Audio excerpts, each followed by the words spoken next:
យកដៃស្ទាបទ្រូងបេះដូងឈប់លូតរឿងរ៉ាវទុកសោកលាក់ក្នុងចិន្តាស៊ូដើរឈ្ងោកមុខមិនចេញវាចានៅក្នុងចិន្តាមានអាចកំបាំងអង្គុយសុកសុកក៏ស្រក់ទឹកភ្នែកស្រក់ហូរពុះជ្រែកបាត់ស្នាមញញឹមចិត្តក៏វាណាយកាយអស់កម្លាំងភ្លឹកភ្លាត់ភាំងភាំងទាំងអស់ស្មារតីឈឺពេកចង់ស្រែកឲ្យបែកភ្នំឈឺពេកចង់យំឲ្យផ្ទុះផែនដីទឹកភ្នែកស្រក់ហូរធ្ងោប្រាប់ស្មៅខ្ចីប្រាប់ពីអត្ថន័យរឿងនៅក្នុងចិត្តខំប្រឹងណាស់ដែរខំថែឲ្យបាន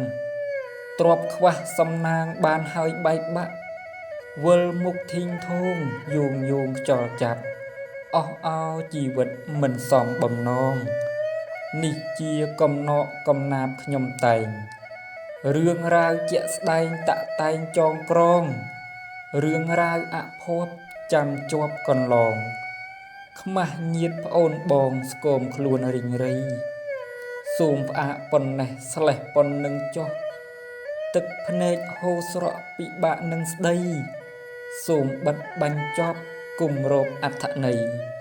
តាក់តែងកាបខ្លីរឿងនៅក្នុងចិត្ត